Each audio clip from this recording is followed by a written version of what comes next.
Well, it is Mother's Day. Do you guys like Mother's Day? Yeah? Guys, are you just saying that? No, we really do love Mother's Day because we love our mothers, and mothers want the best for their children. Is that true? Mothers want the very best for their children. And what I've been thinking about as we've moved toward Mother's Day, you always got to prepare for Mother's Day, especially if you're a pastor, but if you're just a man or a child, you need to prepare for Mother's Day. It's very important. I've been thinking about mothers who know the truth and who know that the very best thing that could ever happen to their children is that the gospel would be at the center of their lives. So I led a funeral yesterday, memorial, celebration of life, kind of all one word. And it was for a family that are old friends of ours, so not connected to our church. So the husband had died, the father of the family has died. He was older, and he was a strong believer in Jesus. The mother, the matriarch of the family, she called me up. She was beside herself. She's grieving. She's going through all kinds of things you can imagine. But here's what she said to me when we planned out the memorial. She said, "Here's what I want. I want you, Pastor Isaac, to bring your guitar, and I want you to bring the gospel. That's what I want. Because my children are going to be there, and all the most important people to me are going to be there.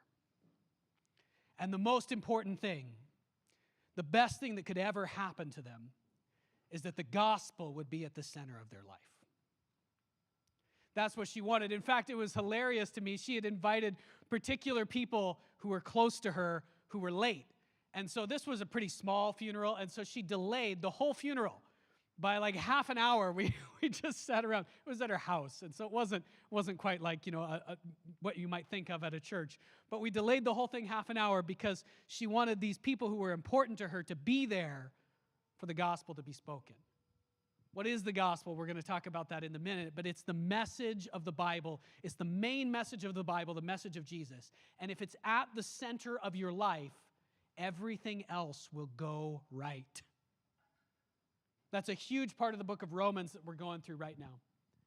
This mom at the funeral yesterday reminds me also of another mom from a long time ago. We had this picture up last week as we did an introduction to Romans. This is a terrible picture, isn't it? I mean, man, the graphics they had back then are awful. I mean, you can forgive them, though. This picture was actually drawn in about, 450 or 500, a long time ago, and it's of this guy, Augustine of Hippo. That was the city that he was from. He's a saint. We talked about him a lot. He was a leader in the early church, and we talked about him to kind of get us into the book of Romans, right? Because at the time the book of Romans was written, we'll see this later, no one could have imagined that the gospel would have any effect on this massive empire and city of Rome. But by the time of Augustine's life, about 300 and some odd years later, everybody's asking the question, what in the world is happening? Because the gospel is taking over the Roman Empire. And high-level, high-profile people are becoming Christians and devoting their lives to God left and right. And everybody's saying, what in the world is happening? How is this message from this backwater place, this Jesus who we executed several hundred years ago, how is he taking over the world? Anyway, go back and watch that if you missed that last week. We talked about him. But what I want to talk today is about his mom for a minute as we go into this. Because his mom is super famous. Actually, do I have control here? I don't. Okay, his mom, does anybody know what St. Augustine's mom, what her name was? Anybody? She's super famous, and you all have heard of her, 100% for sure. Her name was Monica. Saint Monica, or in Latin, Santa Monica. Yeah, she's got a beach. She's got actually 8 different cities around the world are named after her. Santa Monica, that's her. Okay, this is a painting from the Middle Ages. They had upped their graphics by then, right? It's getting better. It's getting better. So I love this painting because this painting, it encapsulates what she's famous for. This is her son, Augustine, pictured as a young adult. And at this time, you can see what she's doing here is praying. That's what she's doing in the painting. What is he doing as a young adult? If I could back up on this, I couldn't quite fit the whole thing in. It's not the right dimensions for the screen. But he's holding her hand, or rather, she's holding his hand. She's praying for him, and he's got this look on his face like, oh my goodness, Mom, would you stop already? I am sick of this constantly praying. This is annoying. I don't believe in your God. I don't believe in your religion. I'm going to go do whatever I want. And that's what he was doing at this point in his life. What she is famous for and was revered for and remembered, especially throughout the Middle Ages for, is that she would pray, weeping with tears every night, that her son would have the gospel at the center of his life. And for about 35 years, it looked like that could never, ever happen. He was as far from the gospel as you could ever get, and yet every night she wept. And she would send him letters. She couldn't call him or Facebook him or anything like that. But she would send him letters, and whenever he was home, she would implore him. See, his dad was a pagan. His dad didn't believe the gospel. And so he thought, Mom's just got this silly idea about this God. And then after 35 years of her praying, God grabbed hold of Augustine's life, changed him forever. We talked about that last week. We can't go through it again. Go back and look at it. Listen to that last week. Grabbed hold of his life in a powerful way, using the book of Romans, and then used him to change the world. So as we go into this, moms love their kids. Moms want what is best for their kids. And what I'm holding up in front of you today is that some moms, many moms who are in this room and watching online, know that this is true. The best thing that can ever happen to your children or to anyone is that the gospel would be at the center of their life. Now, what in the world is the gospel? We talk about this a lot, but probably you can't say it out loud yet, or you haven't. So we're going to remind ourselves what it is. It's super simple, and yet it is something we constantly need. If it's at the center, everything else will go just fine. So check this out. Here's the gospel belongs at the center. That's the first point you can write down in your notes. And the second point, this is the gospel, or this is one way to remember it. There are lots of ways to say it, but this is what the Bible is getting at over and over and over and over again. It can be said very simply. It can be said in 4 words: God, sin, Jesus, choice. You can use different words than that as long as they mean the same things. The gospel is simply this: God, there is a God who made us. If you believe that, that's really at the center of your thinking. It changes everything about how you behave in the world. It changes what the world is. And that's why we have such strong division in the world right now. People who can't see the world the same way, people who disagree about fundamental things, is because some people believe this is true and some people deeply don't believe that it's true. It is true. There's a God who made us and he loves us. We sinned. We turned away from him. We were born in sin, but we also chose to turn away from him. And we choose it over and over and over again. And that is the worst thing that can ever happen to us. We are ruined because of it. But Jesus came and died on the cross so we could be brought back to God and enter a new life. And now we have a choice to make. Are we going to believe and to follow Jesus? There's tons of reason to believe in Jesus. And if you're a person who's saying, well, I'm just not sure if it's true, come talk to us. We would love to go through a class with you. There is so much evidence that Jesus is who he said he is. That's not the real problem in the world. The real problem is that we don't want there to be a God. Because if there's a God, then we have to do things his way. Now, really, that's good news, and that's what gospel means. It means good news, because if we do things God's way, our lives are going to be full of joy and peace, even in times of suffering. Everything is going to work out just fine if God is at the center, if the gospel is at the center. But we have to choose to put him there. He's not going to make us. That's the gospel, and that's what we're talking about again and again in Romans. So as we go through at the end of this message today, I'm going to ask you, this week to try and speak or explain the gospel in your own words out loud, either just to yourself or to someone you know, maybe a family member. The point isn't evangelism. The point isn't even to go find someone who doesn't know. The point is, do you know it? And are you keeping it in front of you? This is the truth about life. We're in this series right now in Romans called Reclaiming the Center. Reclaiming the center of the world. At the time, Rome, the city of Rome, was the center politically, economically, militarily. It was the center of the world. It was the largest city in the world, actually. Even counting not just the Roman world and the Mediterranean world, but the entire world. Rome, just after the time of the book of Romans, hit 1 million people. No other city had ever gotten anywhere near that large. The other largest cities in the world were like 50,000, 60,000. Babylon had been previously the biggest city that had ever been known, and that was maybe about 500,000 or 600,000. Rome hit 1 million. This was the center of civilization, and the gospel takes it over. That's what happens in these couple hundred years. And we're going to see Paul talking about some of that today. Also, reclaiming the center means reclaiming the center of the human soul. That's how it was done. How was Rome changed? Not by politics, not by war, not by convincing everyone with billboards, not by anything visible, but by individual relationships and the gospel sinking down deep into human beings. It was changed one human heart at a time, reclaiming the center of what? Of my life and of yours. That's where the gospel belongs. That's what Romans is about. All right. I seem to not have control. Sorry, guys. This message is titled Longing for Rome, and we're going to go through the next number of verses. I think it's 6 verses today in chapter 1. We're going real slowly through Romans. I think this is not going to work. Next slide. Famous for faith.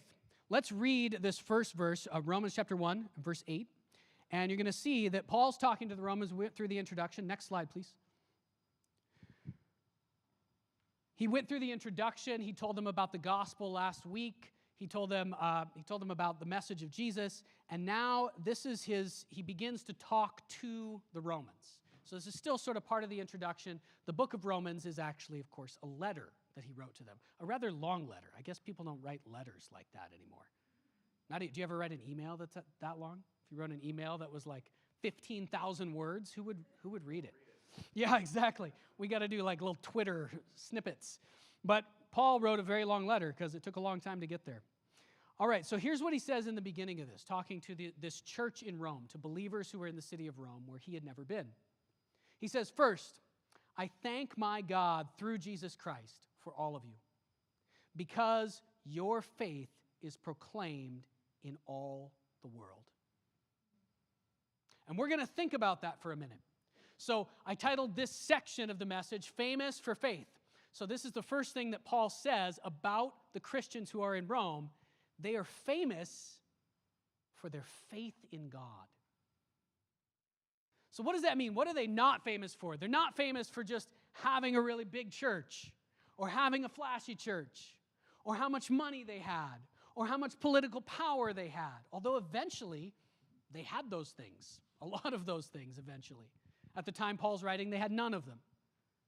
They're not famous for being so eloquent, having the best sermons. They're not famous for just how effective their outreach is even. They're famous for their faith, for how much they trust God. And so what does that mean? It means that churches all over the Roman Empire that Paul has been to, because he's never been to Rome yet, churches have heard about what's happening in Rome, and they're talking about how much those people in Rome really trust God, how much they really believe the gospel.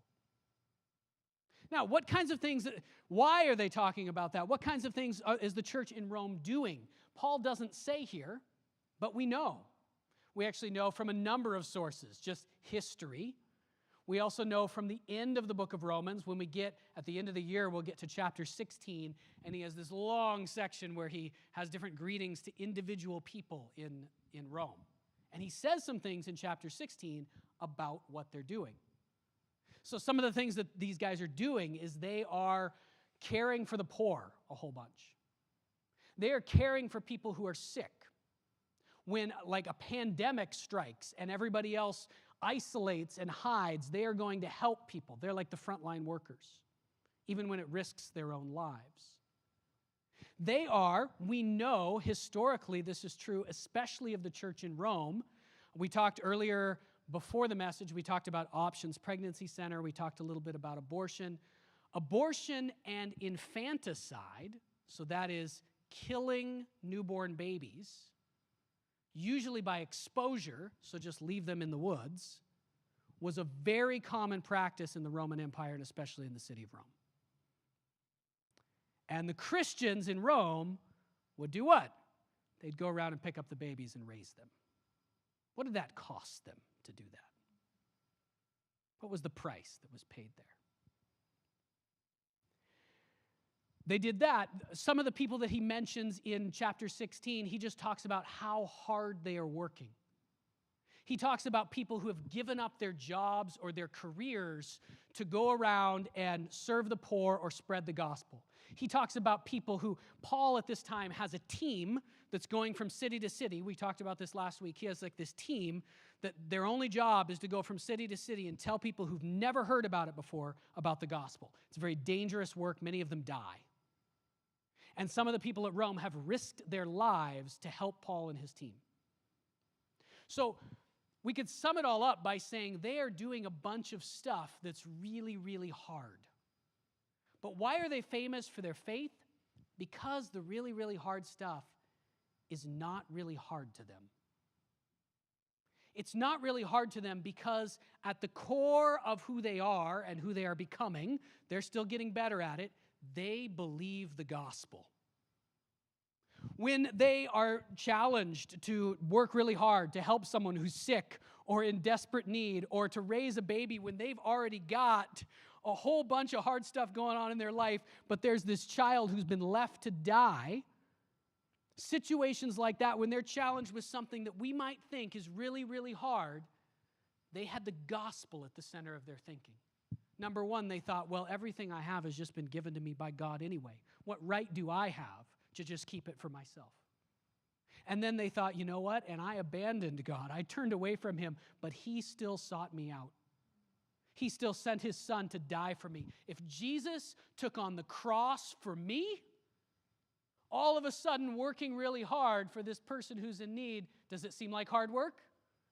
If what I'm thinking about all the time is Jesus who died on the cross, who suffered beyond my ability to comprehend it so that I could live, then what is it for me to work hard for this person who's in front of me and in need? All of a sudden, it's not hard work if the gospel is at the center. And for them, it was. That's why they're famous for faith. They're not even famous for those particular good works that they did.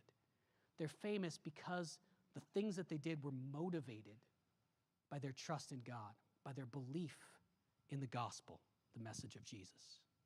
That is the key here. That is the key here. And we're going to see it as we move forward. So not only that, because of that, they had great love for each other, and they were people of prayer, people of deep prayer. They believed that God would answer their prayers when they had a situation that seemed beyond their ability to meet the need. They weren't afraid or freaking out. At least they were becoming more like this. They went to God in prayer, and they knew that he would show up and help. They're people of deep prayer. So they're famous for faith. The gospel belongs at the center. We've already had that point. And this is what happens when it's at the center.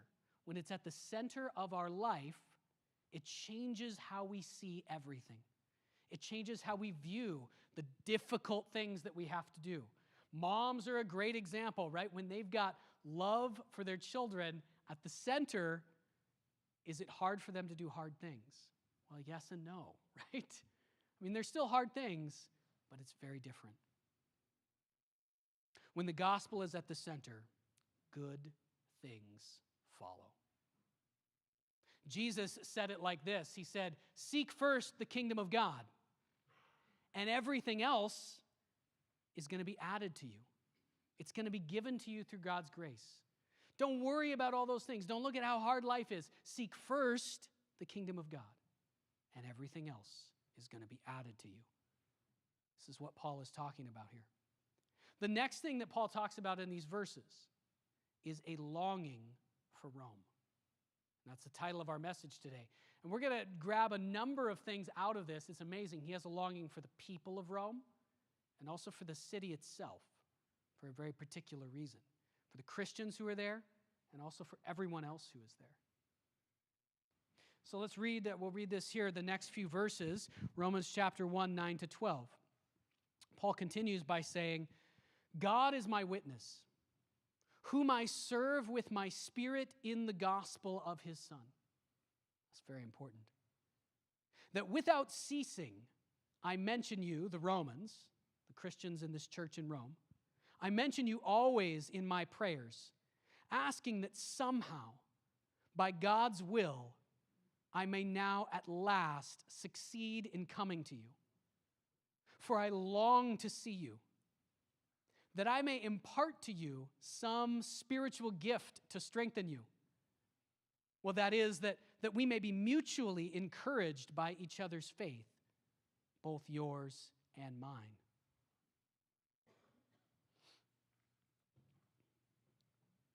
So this is very interesting. So first of all, we said that they are people of prayer, and we see here that so is Paul, right? So as we go into these verses, he is saying about his own life. Now, this guy had started dozens of churches in cities all over the eastern half of the Roman Empire. Those were people that he knew very well, and he prayed for them constantly. The church in Rome, he knows a few people there because people have traveled there who he knows. But for the most part, he's never met them. And this is what he says about them. Look at what kind of prayer life this guy had. When the gospel is at the center of your life, this is one of the things that happens naturally, actually. I'm not telling you to pray a bunch more and try really hard to pray a bunch more. The message today is about the gospel being at the center. If it is, if you really believe and you keep it in front of your mind that there is a God who runs the whole world, he gave me everything, he loves me. He's sent his son Jesus to die for me, and he's got me on a mission. Well, if that's really what I'm keeping in front of my mind, then one of the ways that I am going to react to problems and things that I need and people that I care for, one of the ways I'm going to respond is like Santa Monica, right? Like Saint Monica that we saw earlier, I'm going naturally to pray. And we see this happening in Paul's life as he puts the gospel at the center, and he even says it straight out. And he says, God is my witness. So, he's not just saying, hey, I pray for you. I pray for you. He's saying, look. I pray for you constantly. I pray for you without ceasing. I mention you in my prayers. People, most of whom he has never met. That's astonishing. But it's because he's got the gospel at the center. And we'll see there's some other things about the churches in Rome in a moment as well. He keeps them always in his prayers. And what is the main thing he's asking for? I'm sure he asked for more than this. I'm sure he asked, number one, that they would know the gospel more and more, that their love for God would grow, that they would do lots of things to serve God. I'm sure he asked for all of those things. But what he says here about what he asked God is what? That he would be able to go see them. Look at how much he loves these people. He's actually united in the Spirit and feels love for people, most of whom he's never met, because they are on the same mission and he's heard about their faith. Have you had that experience? Have you had the gospel at the center of your life enough that when you met someone else, or maybe even just heard about someone else who also had the gospel at the center of their life, you felt a connection? You felt this unity and you wanted to be around them. I hope you feel that every week when you come to church. I do. It's so good to be here with you. It's good to be with you guys who are online too, but I can't see you. I long for you. So this is how he is. Okay, so he longs to come see them, all right? And then look at the second half of this, because this is going to give us Paul's understanding of how you help people when you're a Christian. You know, what do we actually have to do to live this life of faith and bless other people? This is an amazing view of the world, and it's a view of the world based on the gospel, not based on his own abilities. He says, look, here's why I long to see you so much. I long to impart to you some spiritual gift to strengthen you. And actually, I'm not just saying that I'm going to impart something to you. Actually, when we get together, I know what's going to happen, Paul says. When we get together, we're going to be mutually encouraged by one another's faith, both yours and mine. So you could think about it this way. What he's saying is that when the gospel is at the center, all you have to do is show up. So he's not making some plan, okay? Paul's not making some plan. All right, I know this church in Rome really needs some better preaching, and I'm a really good preacher, so I'm going to go there. I'm going to train some people, or these people need to baptize a lot more people, so I'm going to go to Rome. I'm going to find some people. I'm going to get them baptized. I'm going to really boost this church with my skills. Now, maybe some of that happened when he showed up in Rome, but that's not how he thought, and that's not how he operated. Here's how he operated. I don't really have much of anything to offer. I'm the least. But God lives in me. And I know God lives in them by his Spirit. So all we got to do is show up. All I got to do is get there. And what's going to happen is God's going to do a miracle. Because we all believe and we all show up in the same place to serve him. He is going to do a miracle as we come together. Paul is absolutely confident of that. And that's how he lives his life. He does work and he does try to do things well, but he does not base his decisions and his ministry, and he does not put his hope for success on his own skills. And this is what we should be like when we show up here at church. So it's not about how good is the music, how good are the musicians, what is the space like, how well do I greet someone or welcome someone, how well does the pastor preach. Please don't base what's going on that. It's not about any of those things, even though we have to do all those things. Here's what it is. If you center your life on the gospel every day, you center your life on the truth of God, you keep that in front of you, you grow in faith, then all we have to do on Sunday morning is just show up. When we show up, God will do a miracle. He will bless you through me and me through you. And the result will be grace upon grace. This is what Paul means in many of the places he talks about grace. God will pour out blessing into our lives through each other to the degree that we are focused and centered on him and on the truth. That's amazing. All right. Last section of this little section we're in. And here we're going to see Paul's faith once again. His faith is so deep that he doesn't even try to convince anyone of what he knows to be true. He just says it offhandedly. It's remarkable. Retaking Rome and beyond. Look here. He says in verse 13, I do not want you to be unaware, brothers. So he's talking to these people in Rome he's never met. You're my brothers and sisters. Oh, by the way, this word was inclusive in the Greek language. It always means brothers and sisters, even though it's just the word brothers. That I have often intended to come to you, but thus far have been prevented, in order that I may reap some harvest among you, as well as among the rest of the Gentiles. I am under obligation both to Greeks and to barbarians, both to the wise and to the foolish, so I am eager to preach the gospel to you also who are in Rome.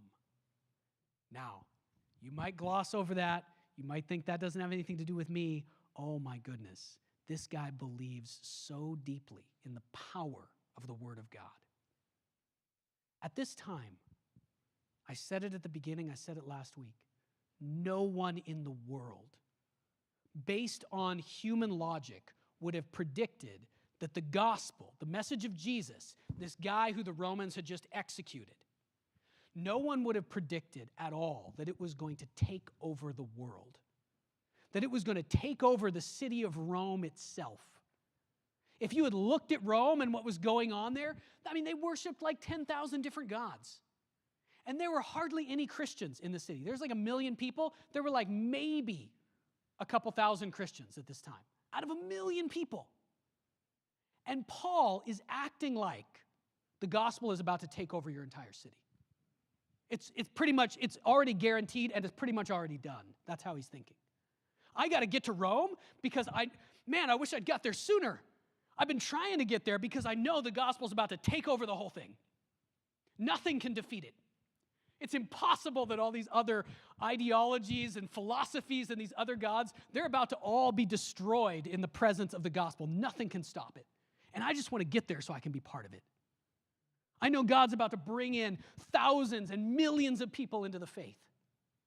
And I just want to be there so God can use me as a part of that. And even beyond that, he says the gospel's never even been preached in the western half of the empire. This is a huge area. We're talking about what's currently, like most of Italy, what's currently France, what's currently Switzerland, what's currently Spain. Spain is like the furthest country he really knows about, Paul. And he's like, I got to get there. The gospel hasn't even been preached there, but I know it's about to take over. I just want to get there so I can be part of that.